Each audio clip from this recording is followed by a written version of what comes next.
حمدا كثيرا طيبا مباركا فيه كما يحب ربنا ويرضى.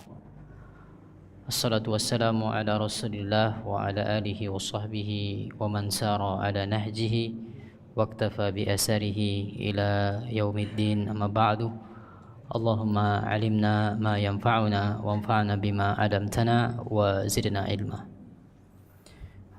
Bapak, Ibu, ikhwan dan akhwat, para peserta kajian dan para pemirsa dimanapun Anda berada, rahimani wa rahimakumullahu jami'an.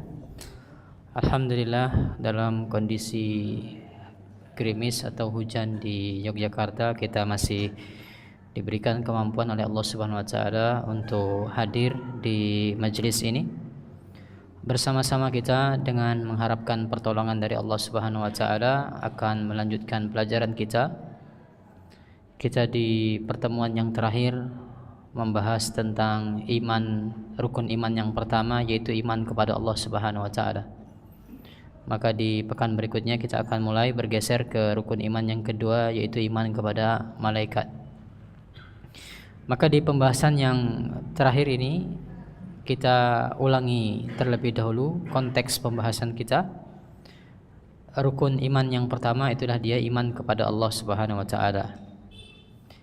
Inti dari beriman kepada Allah adalah mengesahkan Allah atau mentauhidkan Allah dalam tiga perkara yang sudah kita sampaikan, bahwasanya Allah sebagai Rabb. Rabb adalah pencipta, pemilik dan pengatur. Lalu mengesahkan Allah dalam al-uluhiyah, yaitu Allah satu-satunya yang berhak untuk kita berikan peribadatan, ibadah kita. Allah sebagai ilah, yaitu Allah sebagai sesembahan satu-satunya. Lalu yang ketiga, kita mengesahkan Allah dalam hal nama-nama dan sifat-sifat Allah. Allah memiliki nama-nama yang indah, sifat-sifat yang tinggi, sifat-sifat yang agung, yang kita harus mentauhidkan Allah dalam hal tersebut. Maka ketika seorang ingin menjadi seorang muslim, dia harus mengucapkan syahadat la ilaha illallah. Tuntutan dari syahadat la ilaha illallah intinya ada pada tauhid uluhiyah, mengakui Allah sebagai satu-satunya sesembahan, mengakui bahwasanya semua ibadah itu harus ditujukan kepada Allah semata. Ini yang dituju dari la ilaha illallah itu, mengesahkan semua jenis ibadah hanya untuk Allah Subhanahu wa taala. Itulah yang kita bahas pada pertemuan sebelumnya juga.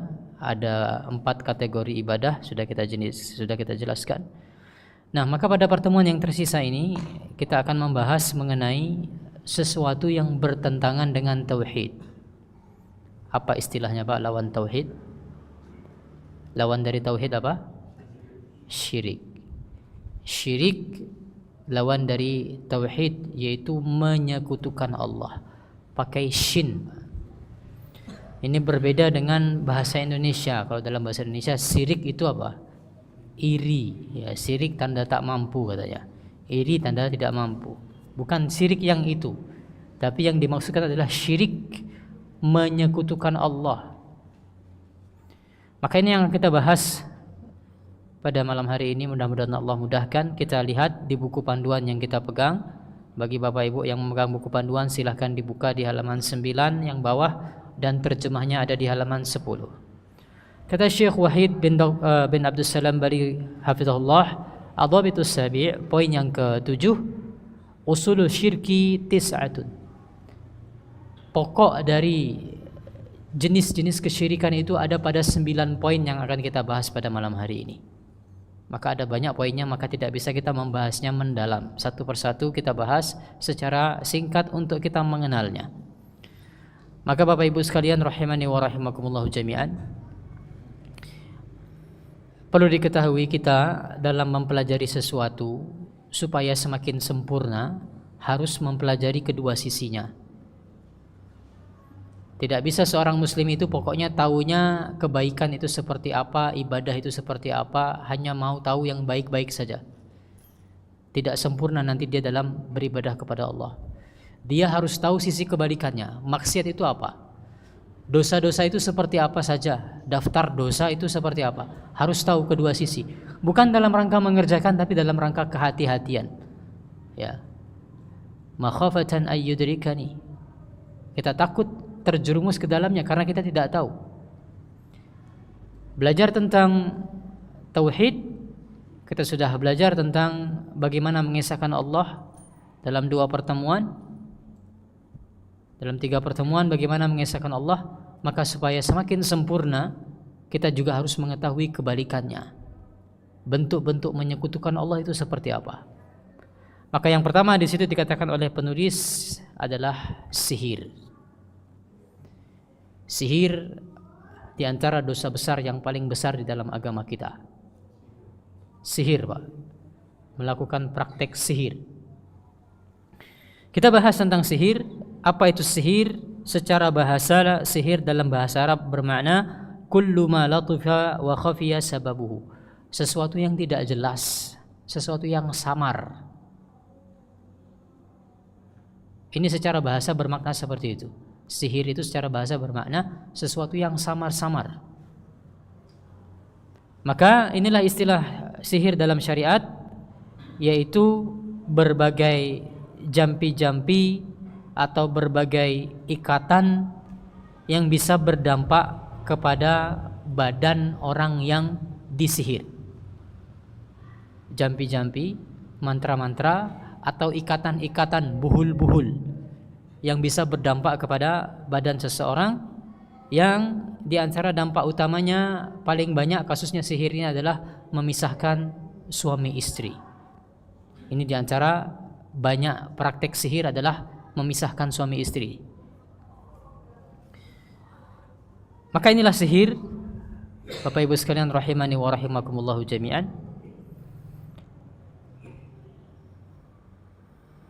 Bisa berdampak kepada badan seseorang yang bagaimana mekanismenya bisa bekerja seperti itu tidak jelas. Tadi kalau kita hubungkan dengan pengertian sihir secara bahasa adalah sesuatu yang tidak jelas sebabnya. Maka seperti itulah sihir. Tiba-tiba orang itu sakit, dokter tidak bisa menjelaskan. Ya, saya baru umrah yang terakhir, Pak. Saya umrah bulan Agustus. Ada jamaah, Pak. Perutnya bisa bergerak-gerak seperti ada yang berjalan.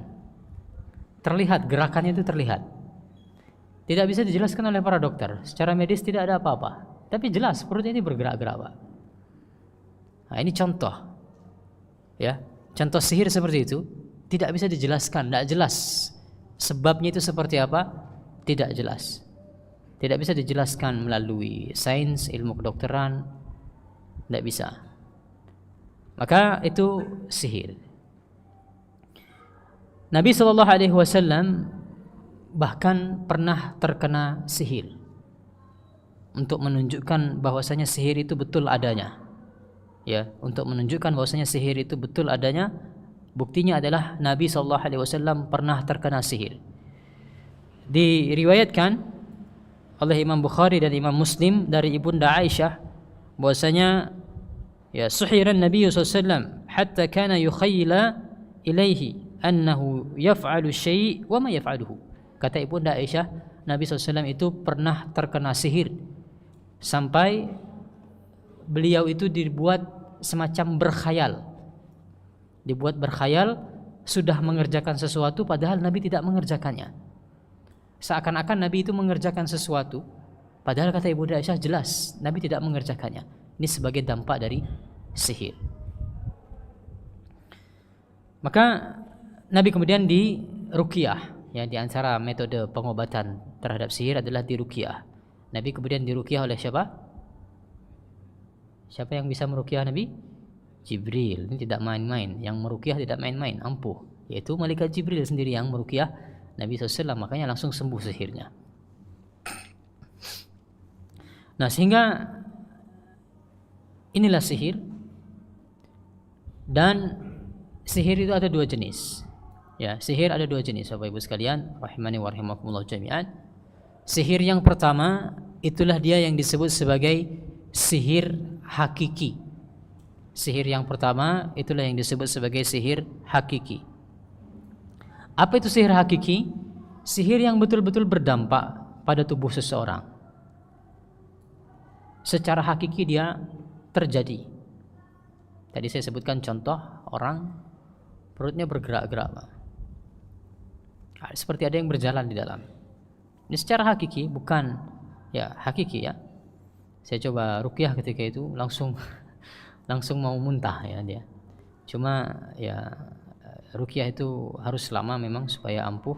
Tidak ada waktu ketika itu dalam perjalanan umrah.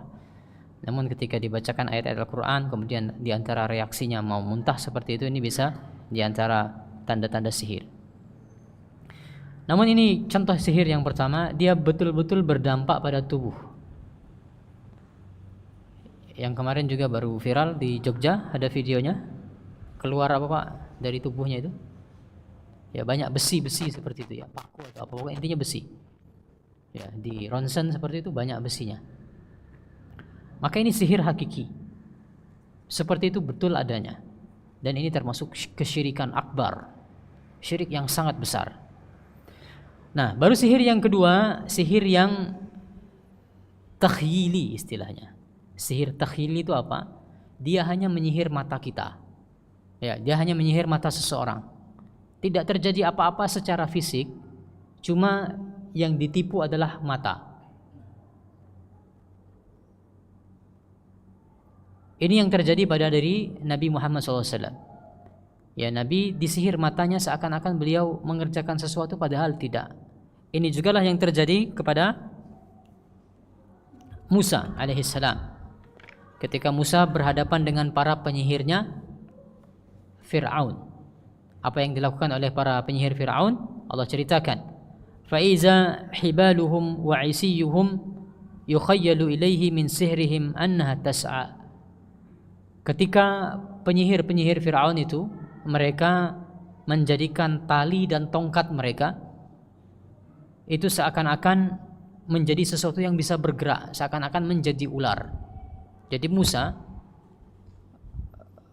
berhadapan dengan para penyihir Fir'aun, ditonton oleh orang-orang ketika itu, sengaja oleh Fir'aun dipertontonkan ke masyarakat banyak.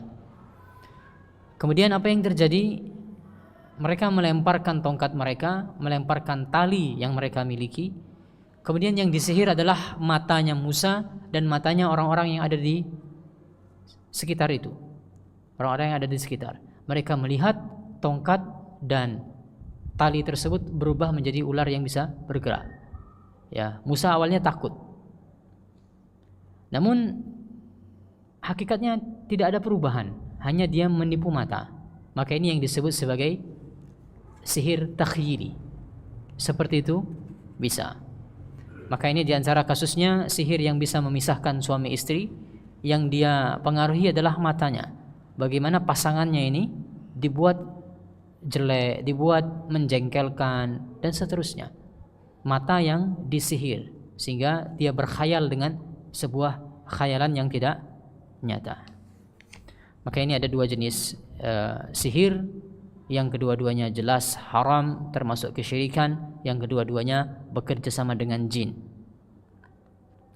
Maka pembahasan yang berikutnya, apa hukum sihir? Para ulama sepakat tentang haramnya sihir berdasarkan Al-Quran, hadis dan kesepakatan para ulama. Bahkan perlu diketahui Bapak Ibu sekalian, rahimani wa rahimakumullah jami'an, para ulama berbeda pendapat tentang dua hal. Yang pertama, apakah orang yang mempraktekkan sihir ini kafir atau tidak? Sudah batal Islamnya atau tidak? Pendapat yang lebih kuat, orang yang mempraktekkan sihir sudah batal Islamnya, bukan orang Islam lagi. Lalu para ulama berbeda pendapat tentang apa hukum bagi penyihir, hukumannya dalam negara Islam seperti apa? Apakah dibunuh secara mutlak ataukah perlu dirinci? Pendapat yang paling kuat adalah dibunuh secara mutlak. Maka kalau ditegakkan hukum Islam, tertangkap penyihir, hukum mati, Pak. Inilah praktek di Saudi Arabia seperti itu. Ada polisi khusus untuk memburu para penyihir. Kalau tertangkap langsung dieksekusi. Ya tidak langsung, Pak. Tentu ada prosesnya. Namun akhirnya adalah mereka dieksekusi, disembelih. Jadi pancung, hukum pancung. Inilah pendapat yang lebih kuat bahwasanya para penyihir itu dihukum mati. Nah, adapun yang pertama tadi masalah kafir atau tidaknya, batal atau tidaknya Islam para penyihir, ini jelas. Allah sebutkan dalam surat Al-Baqarah, ya, bagaimana datang syaitan yang mengajarkan sihir di zamannya Nabi Sulaiman. Allah kisahkan, wattaba'u ma tatlu syayatin ala mulki Sulaiman wa ma kafara Sulaiman walakinna syayatin kafaru yu'allimuna an-nasa sihr. Sebagian orang menuduh Nabi Sulaiman itu sudah kafir. Allah bela, kata Allah Subhanahu wa taala, bukan Sulaiman yang kafir, tapi yang kafir itu adalah para setan karena mereka mempraktikkan sihir. Bukan, mereka mengajarkan sihir kepada manusia. Maka jelas sekali dalam surah Al-Baqarah Allah menghukumi tentang kafirnya orang-orang yang bermain sihir. Sehingga para praktisi sihir sudah batal Islamnya. Bapak Ibu kalau sudah tahu seperti ini Pak, apa di antara konsekuensinya? Konsekuensinya Pak, kalau ada orang meninggal, kita tahu jelas nyata, bukan cuma isu, jelas kita melihat dengan mata kepala kita sendiri orang ini bermain sihir. Kalau dia meninggal tidak usah disolatkan, karena sudah batal Islamnya, bukan orang Islam lagi ini. Ya, maka ini diantara bagaimana tegasnya Islam terhadap praktek sihir. Ya, adapun dalilnya kenapa dia dibunuh, kenapa para praktisi sihir dibunuh? Ya, banyak riwayat di sana, termasuk di zaman Utsman bin Affan tertangkap seorang penyihir, langsung dihukum bunuh ketika itu. Ya, langsung dihukum bunuh. Kalau saya tidak salah dia berupaya untuk menyihir Hafsah, maka ditangkap, dibunuh, dipancung. Maka inilah hukuman bagi para penyihir. Kemudian termasuk juga dalam bab ini yaitu tidak boleh hukumnya membalas sihir dengan sihir. Dalam rangka membebaskan seseorang dari sihir, dipanggil penyihir lainnya tidak boleh. Ya, ini saya baru dapat cerita salah seorang jamaah. Ya, dia awal-awal menikah ada mantan pacar dari istrinya, tidak suka istrinya ini perempuan ini menikah dengan laki-laki ini. Dia kirim sihir Pak, jelas terasa dampaknya segala macam. Maka kemudian ya dia waktu itu belum paham, belum hijrah katanya, ya manggil tukang sihir lainnya, berhasil mengusir sihir dengan sihir, berhasil.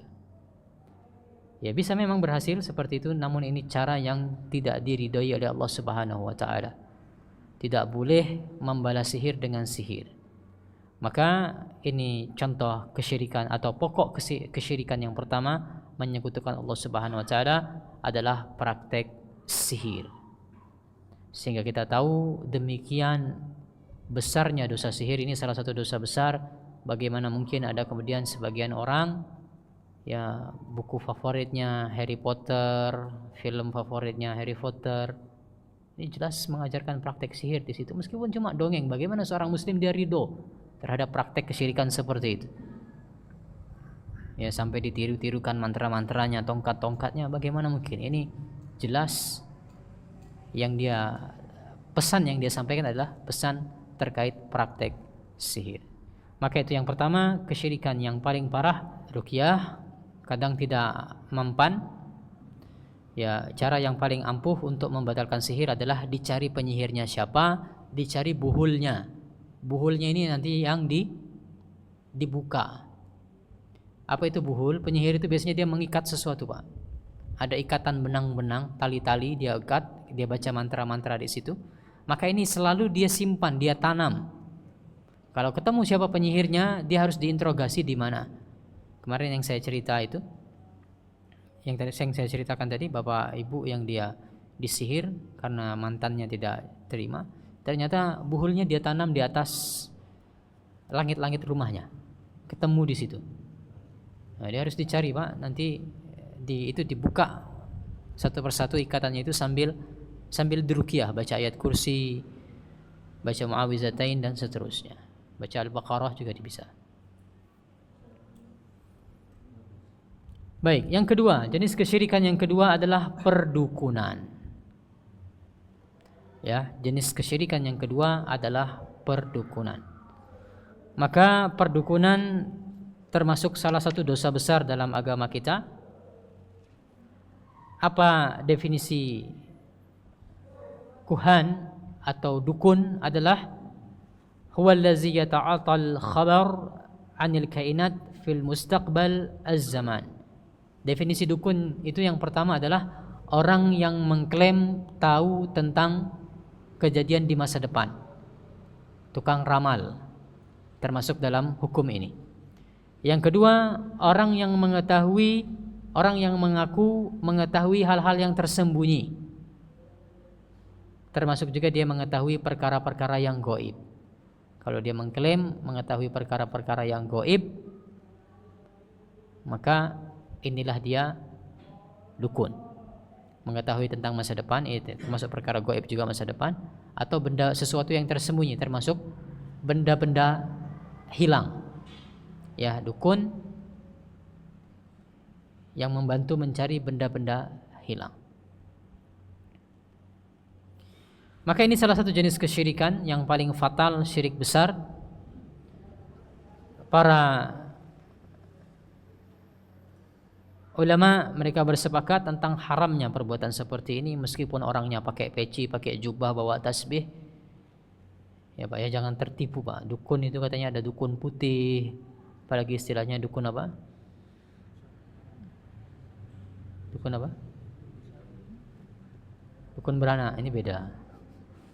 Ya, dukun, ya apapun penampilan dia, tapi kalau dia mengaku perkara yang gaib, hakikatnya adalah dukun. Yang para ulama mereka menyimpulkan bahwasanya barang siapa yang dia mendatangi dukun,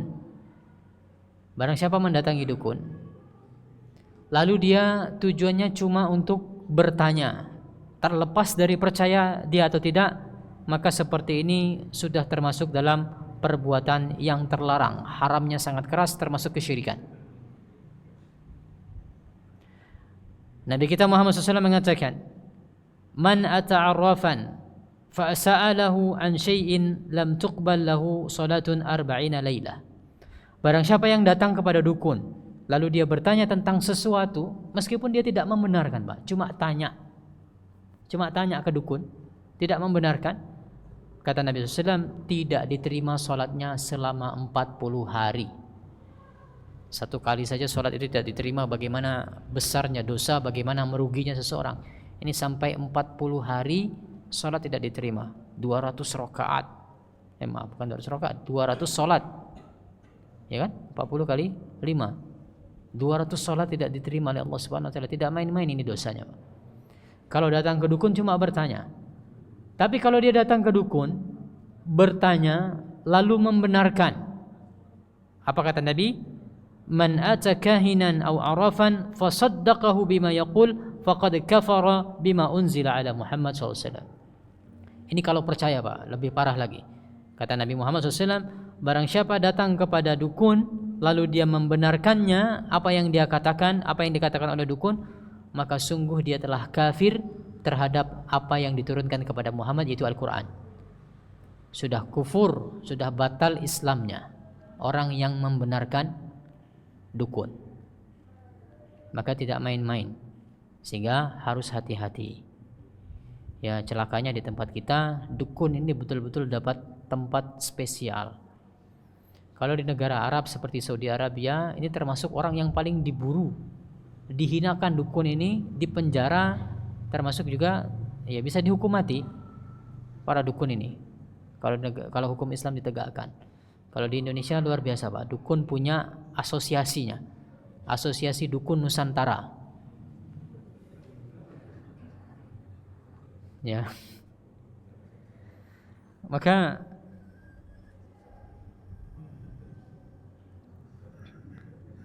tidak boleh datang kepada dukun kecuali untuk menghinakan dia, kecuali untuk menghina dia dan mendebat dia, membongkar kesesatan dia, boleh. Ya, bahkan Nabi SAW pernah mendatangi dukun untuk membantah praktek dia. Sehingga Bapak Ibu sekalian, tolak ukurnya terkait dukun ini bukan betul atau tidaknya. Maksudnya seperti ini. Sebagian saudara kita, ketika kita kasih tahu, Pak, tidak boleh datang ke dukun, tidak boleh minta tolong dengan dukun, ini syirik akbar. Katanya, "Duh, nyatanya benar kok apa yang dia kabarkan. Saya kehilangan barang, ternyata benar. Apa yang dia ramalkan ternyata betul terjadi." Ini bukan standar, Pak. Betul atau tidak itu bukan standar, karena memang Allah izinkan. Dukun itu Allah izinkan mereka untuk bekerja sama dengan jin. Jin inilah yang kemudian berupaya mencuri berita dari langit. Jin bisa bertumpuk-tumpuk dari muka bumi, mereka saling panjat seperti orang panjat pinang. Naik terus ke arah langit, mendengar pembicaraan di kalangan para malaikat, sehingga mereka bisa tahu apa yang akan terjadi. Jin inilah kemudian yang nanti mengabarkan kepada dukun, sehingga betul bisa dia mengabarkan sesuatu yang benar itu betul. Namun itu bukan berarti kemudian menunjukkan tentang bolehnya hukumnya di dalam agama kita. Termasuk juga, ini contoh yang paling sering adalah berobat, Pak. Tidak boleh berobat kepada dukun yang memanfaatkan jasa jin. Tidak boleh. Meskipun sembuh bisa tidak? Bisa sembuh tidak? Bisa, Pak, sembuh. Dengan bantuan jin bisa. Namun ketika sembuh tidak menunjukkan itu diperbolehkan dalam agama kita. Standarnya itu bukan sembuh atau tidak. Standarnya itu bukan betul atau tidak kabar yang dia kabarkan. Ya, sehingga meskipun benar kabarnya, meskipun sembuh dia, diobati oleh dukun, tetap kesyirikan adalah kesyirikan. Sehingga ini jenis kesyirikan yang kedua yang kita bahas pada pertemuan kali ini, itulah dia perdukunan. Tidak boleh menjadi dukun, tidak boleh juga datang kepada dukun. Baik, ada pertanyaan terkait dukun? Ya. Sekarang kan di TikTok tuh lagi marak gitu, banyak tentang kodam saya apa gitu segala macam, itu kan lagi marak di sosial media. Nah itu hukumnya apa? Itu sama hukumnya dengan perdukunan, mengklaim perkara dia mengklaim tahu tentang perkara gaib. Ya. Dia mengklaim tahu tentang jin khodamnya seperti apa. Tidak ada yang tahu di antara kita. Tidak ada yang mengetahui perkara yang gaib. Bahkan Nabi SAW pun tidak tahu tentang perkara gaib. Ya, Nabi SAW pun tidak mengetahui tentang perkara yang gaib.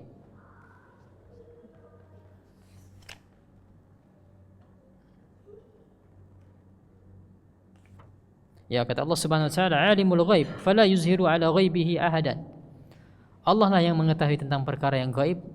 Tidak ada satupun dari hamba-hambanya yang diberikan pengetahuan tentang perkara yang gaib illa man irtada min rasulin, kecuali sebagian orang dari kalangan para rasul yang Allah ridhai untuk Allah berikan ilmu yang gaib itu.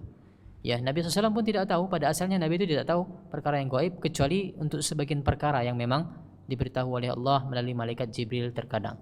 Sehingga kalau ada orang mengetahui tentang perkara yang gaib, maka ini jelas klaim yang tertolak, bahkan bisa tergolong sebagai perbuatan kesyirikan. Allahu a'lam. Baik, kita berpindah sekarang jenis kesyirikan yang ketiga, Bapak Ibu mohon diperhatikan.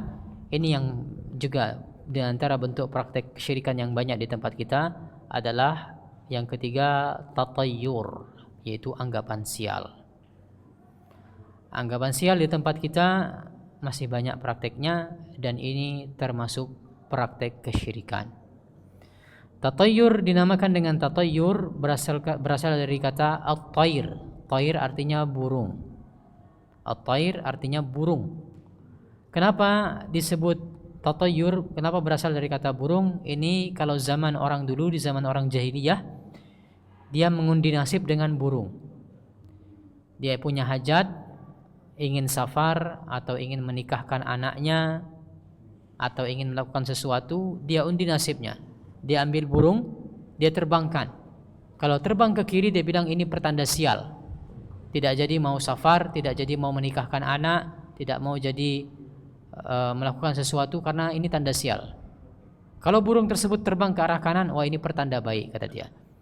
Maka ini diantara jenis kesyirikan yang terlarang dalam agama kita. Nabi yang mengatakan at-tiyaratu syirkun, at-tiyaratu syirkun. Menganggap sial itu termasuk kesyirikan, menganggap sial itu termasuk kesyirikan. Sehingga kita harus membuang budaya seperti ini. Kalau kita lihat budaya lokal banyak sekali Pak, kearifan lokal terkait tatoyur ini banyak, jumlahnya puluhan. Ya, di sebagian budaya Sunda tidak boleh menggantungkan handuk di leher bagi suami yang istrinya sedang hamil. Apa sialnya nanti Pak? Sialnya apa nanti Pak? Janinnya nanti katanya terlilit oleh ari-arinya kalau meletakkan handuk di leher, tidak boleh. Anak gadis tidak boleh duduk di depan pintu. Nanti sialnya apa? Sulit jodoh. Contoh, kalau orang barat angka biasanya ya.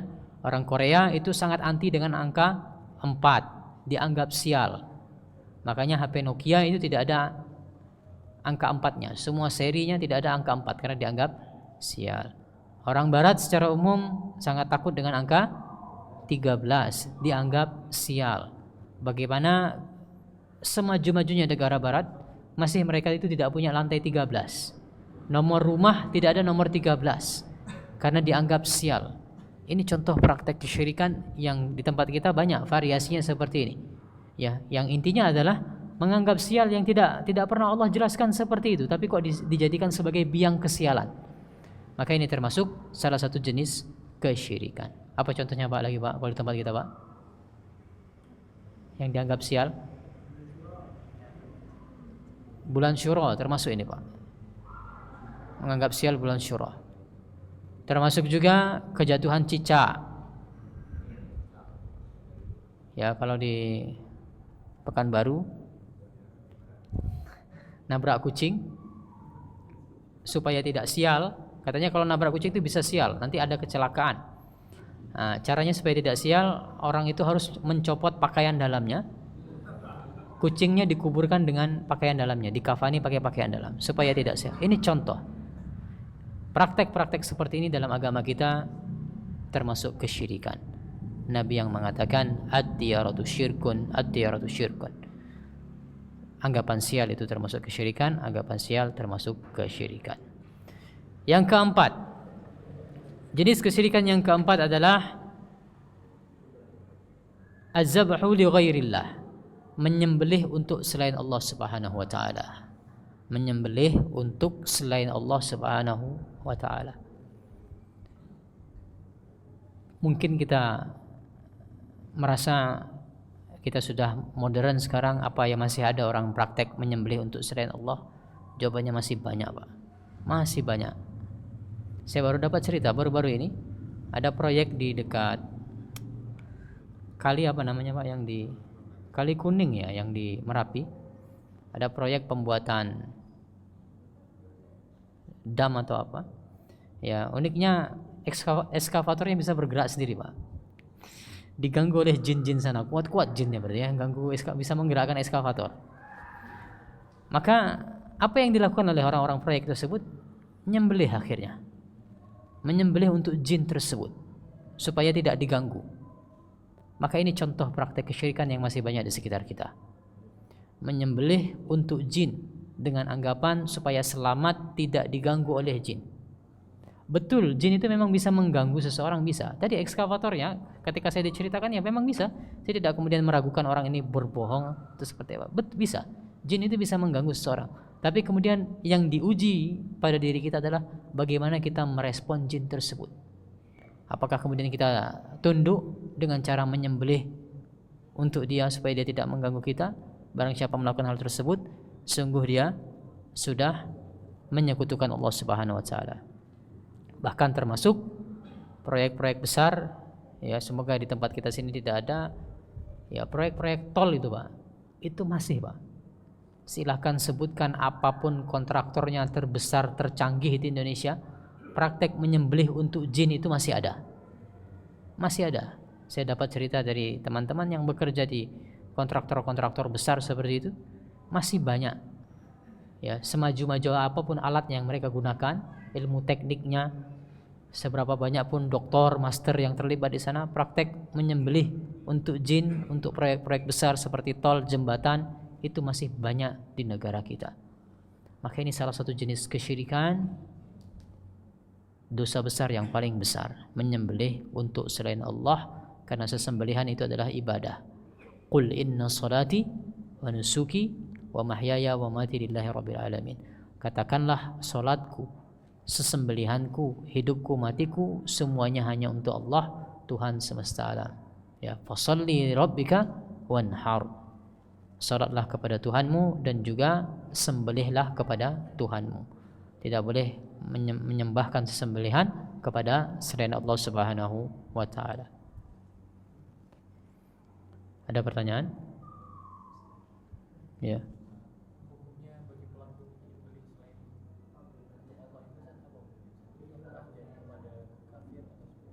Pelaku penyembelih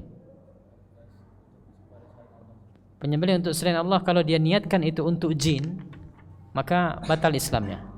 Ya, kalau dia niatkan itu untuk jin, maka hukumnya adalah bisa batal Islamnya.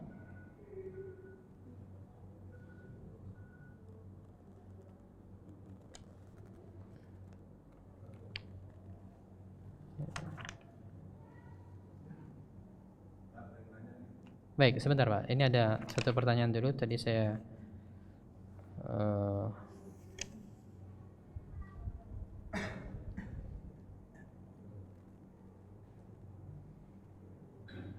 iya, syirkun wa kufrun. Ya, syirkun wa kufrun. Ya, kesyirikan yang bisa membatalkan Islam seseorang kalau dia menyembelih untuk jin. Baik, apa pertanyaan Pak?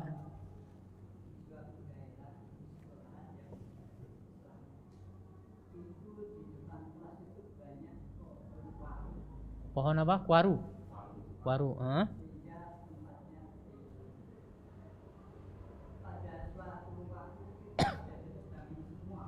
pada satu waktu ditebangi semua. Lalu? J. Baik. Pohon di sebuah sekolah Islami, banyak pohonnya, lalu ditebangi, tiba-tiba anak sekolahan situ pada kesurupan. Bagaimana kita mensikapinya? Jelas ini adalah perbuatan jin. Ya, barangkali mereka merasa terganggu, tempat mereka diganggu, ya, maka kemudian dia menyerang manusia sekolah tersebut. Ini bisa seperti itu Pak, kesurupan itu bisa datangnya dari jin. Maka yang kita lakukan adalah kita meruqyah. Ya, silakan panggil ustadz, diruqyah, dibacakan ayat-ayat Al-Quran, terkhusus surat Al-Baqarah dan surat-surat yang lainnya. Intinya caranya adalah diruqyah Pak. Caranya diruqyah untuk melepaskan gangguan dari jin tersebut. Baik, sampai di situ yang kita bahas. Ya, yang berikutnya adalah bernazar untuk selain Allah. Ini bisa termasuk kesyirikan. Lalu meminta tolong kepada selain Allah untuk perkara-perkara yang ini adalah tugasnya Allah. Ya, maka di situ juga bisa termasuk kesyirikan. Berdoa kepada selain Allah, meskipun bahkan Nabi Muhammad sekalipun tidak boleh kita berdoa kepada Nabi Muhammad. Berdoa itu hanya ditujukan kepada Allah. Sesoleh apapun orangnya, tidak boleh kita berdoa kepada orang tersebut. Kemudian yang ke-8, Bapak Ibu, ini mohon diperhatikan juga, di antara jenis kesyirikan adalah astrologi, Pak. Ilmu astrologi termasuk kesyirikan. Ya, orang meramal nasib dengan melihat rasi bintang. Ya, melihat bintang, maka dia bisa meramal nasib seorang, ini termasuk kesyirikan. Lalu juga keyakinan bahwasanya ada selain Allah yang mampu memberikan manfaat dan menolak mudarat. Ini kasusnya adalah jimat.